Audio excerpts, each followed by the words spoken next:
Duel Review is brought to you by NexusDigitalComics.com.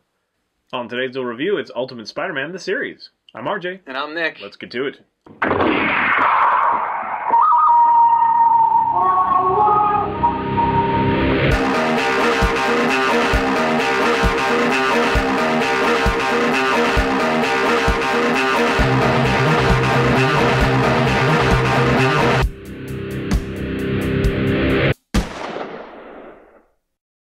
Hey everybody, today is the 17th of January, and we're talking about Ultimate Spider-Man, the series. That's right. And this is a series that kind of does both Ultimate Spider-Man and the Amazing Spider-Man, comic book wise, and just kind of molds it into one. It's a hybrid. Yeah, into and one great. Also one series. of those things that makes a few of the characters teens. Yeah, it's relatable. But so basically, what happens is you have Peter Parker / Spider-Man, who is approached by Shield to join a team of superheroes in training. And the superheroes other than him are Nova, Luke Cage, aka Power Man, and White Tiger. Right? There's not an Iron Fist. An Iron Fist, yes, thank you. I knew there was another one. So there's going to be 5 characters total. It kind of reminds me of Spider-Man and his Super Friends or whatever that old series was. But still. So, but Peter Parker is, or rather Spider-Man is kind of like a character who wants to go on his own. He's reluctant to join S.H.I.E.L.D. He doesn't want to be part of a team. He just wants to kind of do it himself and doesn't want to be on the government's pay. But he loves those wonderful toys. He does love the wonderful toys. And one of the things that I love is that in this series, the kind of wit that Peter Parker had in the series that we grew up with, it's kind of back. He makes the same kind of jokes, you know. But it's even further than that. We both were like, oh, it's kind of Deadpool because he breaks the fourth wall a lot. There's a lot of things that remind me of Deadpool in this. With as far as breaking the fourth wall, it kind of feels like he's in like a reality TV show. Not really that he's breaking the wall, but he's like, he's talking to a camera. I might be showing my age, but I would call it MTV. Yeah, it's very exactly. MTV. It is. So like fast cuts and stuff. And at first I'm not sure I thought I'd like it. Because at first it was just kind of like, you know, like Johnny Test is like really manic sometimes. It just cut. Like just one thing after another. Cut. There's no time for jokes to really resolve. But I ended up really liking it because they make a lot of, you know, fourth wall breaking and a lot of self-referential references. And it's very comic booky in a lot of ways. Yeah. And it's also, you know, pulp culture stuff works into just the way it's cut. So, I mean, that's another thing is that it is pulp culture heavy, and we were talking about how Deadpool and Spider-Man are different, but Deadpool seems to have a little bit more of the self-referential and the pop culture stuff, but now here's Spider-Man doing a lot of pop culture stuff as well. So it was a lot of fun to watch, and it's on Netflix. That's part of the reason we're bringing it up. But yeah, continue with the story. Okay, we'll talk about what I don't like about it, possibly. So Peter Parker, so Spider-Man is being recruited into S.H.I.E.L.D., which he's reluctant to do so because he wants a life, but he finally agrees to do it under the rule that he gets his own like me time. You know, he needs to be by himself. He needs to do his thing. He needs to go out and fight crime on his own without the help of his friends. But S.H.I.E.L.D. doesn't have that. Instead, they move the other teens who have the powers. You know, Iron Fist, Power Man, White Tiger, and Nova. Teens.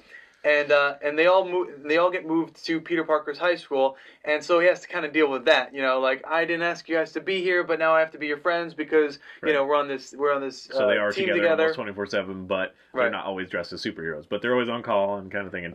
And Nick Fury does. I mean, he's a fairly. For the recent Nick Fury, he's spot on. You know, he acts the way he should. He's the Ultimate Spider-Man, Nick Fury, as opposed to the Amazing Spider-Man, Nick Fury. Yeah. But also you have Agent Phil Coulson, who is put in charge as president of the high school just to kind of keep an eye on his teens. Or and I believe that's crew. the one guy that actually, from the movie, from the Avengers movie, and you know Iron Man, all that stuff, he shows up several times. It's actually his voice, I believe. I think so. Him, and that's the only one that does that. Well, J. Jonah Jameson from the original. Oh well, yeah. From Sam Raimi's. Spider-Man. So J.K. Simmons does the voice of J. Jonah Jameson's here. Okay, so yeah, you have a lot of that great fun. Plus, you have a lot of other cameos. Like for example, there's a Wolverine episode. Which is a lot of fun. They switch bodies. It's awesome. I love that one. That's my favorite one. It's called Freaky. You should check it out. That one's really funny. You have several times or twice so far that Hulk pops in, and I love the Hulk. And you know, it's just a lot of fun with him because he's like, I think you missed one. I like Bug. But was there 2? I think you missed one. Not yet. And then you have you can't talk about cameos with that. And then you have Captain America in one episode, and I love Captain America. He does a great job. But to get to what he's trying to force me into, you also have several with Iron Man, yeah, I have the shirt. It's pretty awesome. So you have several Iron Man episodes, and you get the Iron Suit Spider-Man, which was popularized in the Civil War, and then went on to become the Scarlet Spiders Right. team. And at some point, I want to review the second season of Avengers too, because it also does this thing where it has so many cameos of fun stuff that you haven't seen for a long time, or it just pops in a lot of stuff. And Ultimate Spider-Man does the same thing, where it's just like, oh yeah, like cool, they've actually brought that in and had kind of a story with him. That's awesome. They don't do that very often. There's the whole. Also, there's a lot to do with Venom, but it's a very different Venom. It's the Ultimate Spider-Man Venom. Yeah. Well, mostly, I should say. Yeah, and the Green Goblin and stuff, but it's treated differently, a little bit differently. More recent, I guess. Yeah. Yeah, and it's very good production values, very good quality. The animation is fun. There's really not a whole lot not to like about it. Yeah, honestly. One of the other cameos, real quick to go back to the cameos. One of the other cameos that I really liked was Thor, but not really Thor, but Loki, because in one episode. Loki turns Peter Parker into Peter Porker, the Spider-Ham. Yeah, and so he's being hunted by Asgardian hunters for the Great Feast, and he has to kind of dodge it, and it's just a lot of fun. I love that.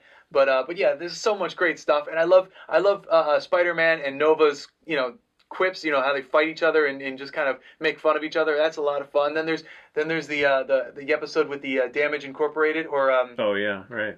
Damage Control Incorporated. Thank you. Yeah. So that was a great episode. I really liked that as well. Yeah. The only thing that I'm going to say is that I'm not sure that it benefits very much, aside from the whole Buckethead Nova versus Spider-Man as teens quipping with each other. Besides that, it doesn't really benefit much with making Luke Cage and what's his name, Iron Fist, what's his real name? Danny. And White Tiger into teens. I don't think it really benefits much from that. I mean, yes, you do get the funny moments with Coulson as a principal, but that would happen anyway. You have the fun, the most funny episodes are Spider-Man with an adult, like Wolverine or Captain America or Thor or Iron Man. Yeah. Those are the best episodes, so I'm not really sure that it's doing its job of making it relatable. Of course, I'm not a teen, so there's that. But I just don't know if it really capitalized on that enough to justify it. But having said that, it doesn't really take away anything either. Yeah. But it would have been funny to have like Luke Cage and Danny doing their thing. They only get hired to do this stuff. They're only superheroes for hire. They're not really interested in saving the lives of whatever. Whatever. And having Spider-Man have to deal with that and that conflict there. Because this one, he's just like kind of, he's like Cyborg from Teen Titans or something. He's just like a jolly old, Yeah, okay, I can see that. Just whatever, and it'd be fun to have that extra dynamic of, no, I'm a mercenary, why should I do this, kind of thing. I don't know.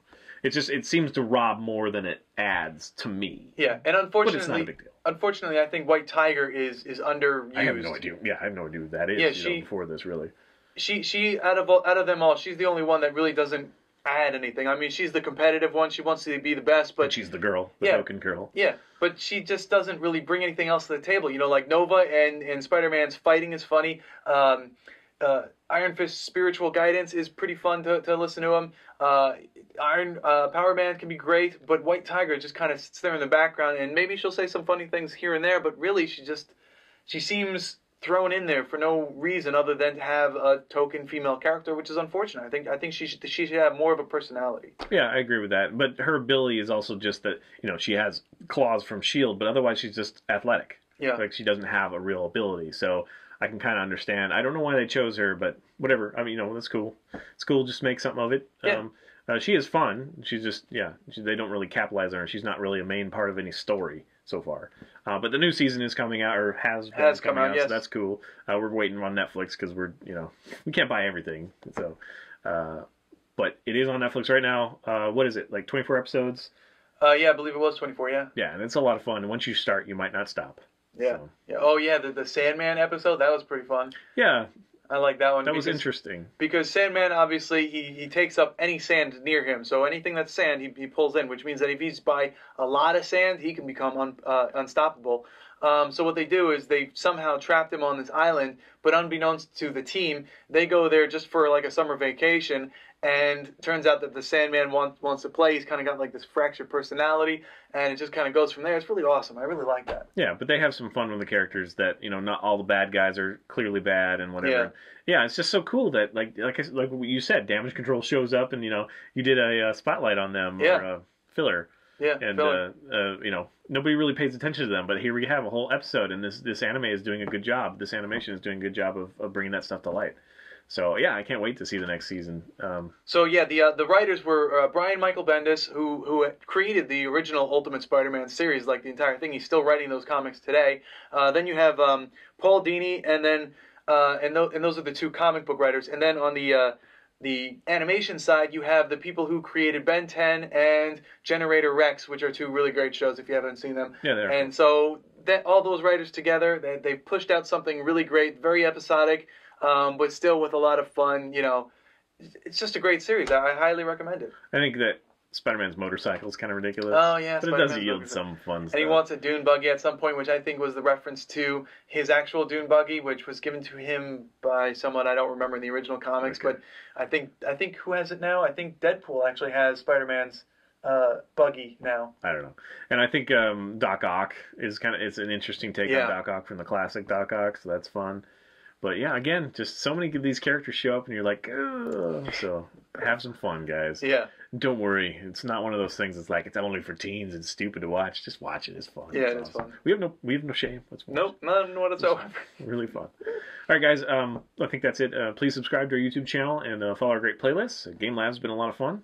Yes, it has. And please leave comments. We love comments. And you can help support us by buying our wares at spiderwolf.com. That's right. T-shirts, a card game, art print, short stories, and more. See you later.